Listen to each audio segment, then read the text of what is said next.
he brighten he na le khathon bung khan na fapa a pathian thu soi pathian ma sanga thla tu te hne na bung tam tak le kong tin renga zol nei te a thu lo soi tu khan heng ni to pa hian ke ma ni hne na a fapa a chuan thu a soi ta chumi chu eng kim ro chung tu a ruata chumi po chuan khovel te chu a siama ani chu aro puina eng le atak an pui ngei le ama thil ti theina thuwa eng kim tung ding tu ni in sualte atlen fai nu in chunglama ro pui bera ding lama khian han thuwa wanti kaute aya ming thasok aro chu nang nge in an aya ro pui jok alo ni to sia fapa chu angelte aya ro pui ani wanti kaute jinga tu hne na nge heng thu hi a soi ngai le nang jong ka fapa ini e voin hian ka hring che ani ti le atan pa ka ni anga ani chu katan fapa ani ang ti hi tin a fatir chu khovela atir don lai khan he ti hian ati bok pathian wanti kaute jong jong po in ama chi bai buk ro se tin wanti kaute chung chang thua chuan hei hi a soi ani chu na wanti kaute chu thlia a chan ti thina arong bol tu te po mei ala a chan ti thin ti hi fapa chung chang thua ero chuan hei hi a soi ani o pathian ilal thut pha chu chatuanin aum turani dignalal tiang po chu iram lal tiang chu ani felna chu ingai na a bo china chu I huat kha chu wangin pathian chuan I thian te ai chuan hlimna hriak a thina sat tak che hi ti le nang lalpa atirin leilung ha chan I phum to a wante po I kut chuak ani chung te chu alabo ralanga nang ero chu omhnen turini tin chung jong te chu silfen angin ala hlui anga huan angin izial bok anga silfen ang main ti chuan alo dang nam to ang nang ero chu ipa ngai fowa ikum te po aral lowang ti in nima sela wa te ko te singa tu chung chang thu ange hei hi a soi ngai ni imel ma te ke pha nga chana ka siam ma lo zong ka ding lama thuro ti hi anni jong chu rong bol na tharau te chan dam na ro chung tu te tan rong bol tu ra tir chua anni lovem ni bung ni na he ti ko wa chan dam na poimo chu wangin benga kan thria te kha thanim ngai takin kan poisa le zual turani chu ti lo chuan kan tol bo hlau da ange wanti kaute manga thu soi ma kha alo ngi a bo china le thu oi lo na tin reng te chuan thu run na fel tak a mu zel si chuan he ti ko wa chan dam na ro pui hi thla thlamila engti nge kan tla chu thei te lulang chu bi chan dam na thu chu atira lalpa manga soi ani to a hre tu te chuan min ti nge saka pathian point chin chena tele thilmak tele thil ti theina tin reng te nen ama du ang zela tharau thiang him thil sem te nen chuan anni chu a hriat puya chandam tu ra min hruai tu kovel lo la om tur a chan chin kan soya chu wanti kaute hnuaya zonga da lo nima sela mi tu emo chuan koya emo heng thu hi soin a hriat tir ta jok mi hring hi engemo ani a I hriat reng thin ni mi hring fapa po hi engemo ani a I kan thin ni ani chu wanti kaute aya nuain I siam ri a ro puina le choi moina I khum tira I ku chuak chunga te chuan ho tu a I siama a ket nuaya te engkim I da a ti in chu ti chuan engkim an nuaya ada awangin an nuaya da lo engma anei lo ama ero chu tu na zong engkim an nuaya omin kan la muri lo ve nima sela isua wanti kaute aya nuaya siam ri a chu thina tua rawanga ro puina le choi moina khum tira omin kan muta jok ani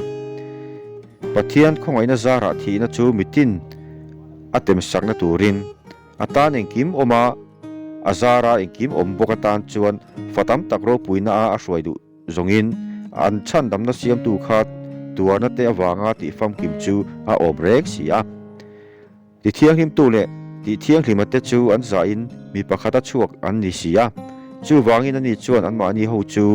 unaute ti azak love ka unaute he na iming ka shrilanga om khom jinga te chuan hla sa in ka fakak che ti in tin ama karin na ka ngatang atile a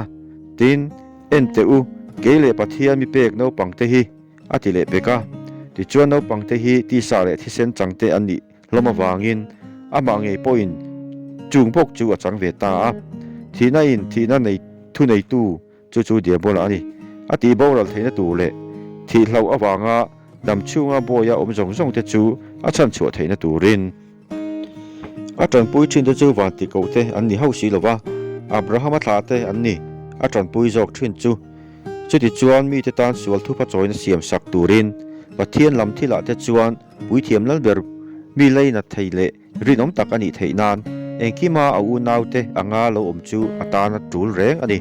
ama ngei chuan thlena tokin alo tuar to awangin thlena tok te chu atran pui thei ani bung thumna mosi aya ro pui isiwa chuti chuan u nau thiang lim van ko na chang ve te u kan thurina tir ko de pui thiam lal ber isiwa chu ngai tuara u pathian chung te zong zong jinga mosi arin omang bok khan ani chu ruat tu laka chuan arin omani chung pui pa chu a chung te ain an choi moi jok ang nge in ani chu mosi ain ro pui le zona mutla ka ruat ani to sia chung tin hian pui pa tu emotal an nei theu sia engkim pui pa ero chu pathian ani tin chumi nuwa thula soi tur ta hriat te nan mosi a chu pathian chung te zong zong jinga rong bol tu a zong arin om nge ya Krista ero chu pathian chung te chunga fapa arin om ani a chung te chu keima ani kan ni a top thlin kan huaina le kan bei sei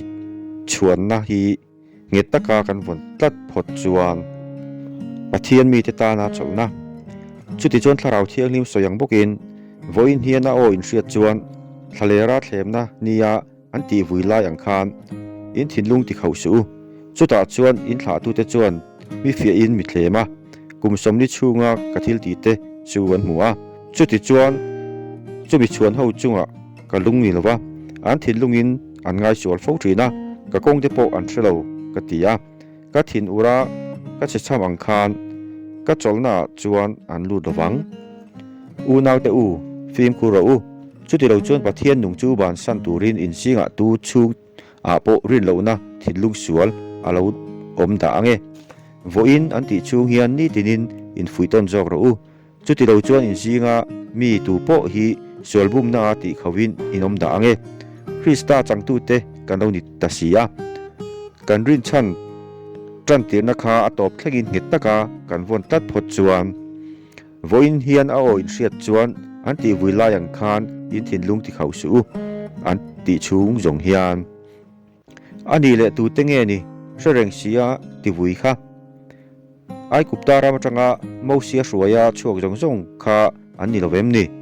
tin tu te chunga nge ni kum somli chunga alung ni lo kha ti sual tu an ruang thalera thuta te chunga khan ani lovem ni tin thu oi lo te hne na chau lo chuan tu hne na nge a cholna a lut lo tura che cham a atiam ni chuti chuan rin lo na wangin an lut thei ta lo ti kan hria ni bungli na chu wangin hla wangu chuti lo chuan a cholna lu na thutiama lo om reng si in jinga tu pot ling lo angin in lo om mial da ange an hne na hril ani ang bok khan chanchin tha kan hne na hril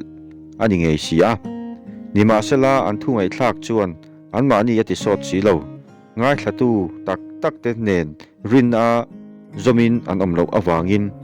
keini ring to te hi chu cholna chuan kan lut mek ani hi ka thin ura ka che chamang khan ka cholna chuan an lut lawang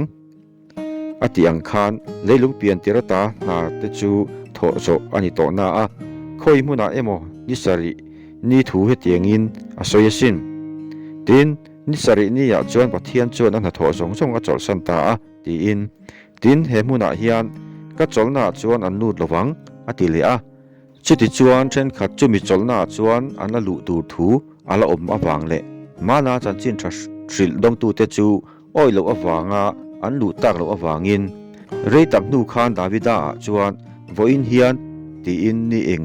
emo arwat non le ani voin hian a o in hriat chuan in thinlung ti khau su tia ama a kan ka soyang khan zoso chuan an ni ho chu a chol tir to si zongin chumi nuwa chuan ni dang thu chu a soi lawang chuti chuan pathian mi te tan chuan cholnia cholna ala om ta fowa tu po pathian cholna lu ta chol ve to chuan pathian ti ang khan an na tho te chu a chol san ve thin chuti chuan tuma chu mi oi lo entina anga oma an thluk ro nan chu chol na lu tur chuan thanem enga yang u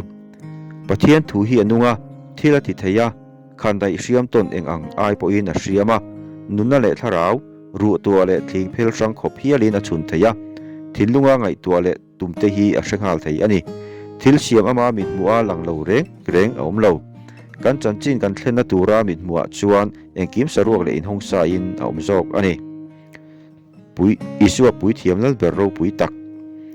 ti chuan wana te kal tlang to pui thiam lal ber ro pui tak isua pathian fapa chu kan nei awangin kan thurin hi ipom tla tang u pui thiam lal ber kan chaklo na te min riat pui thei lo nei kan ni si lo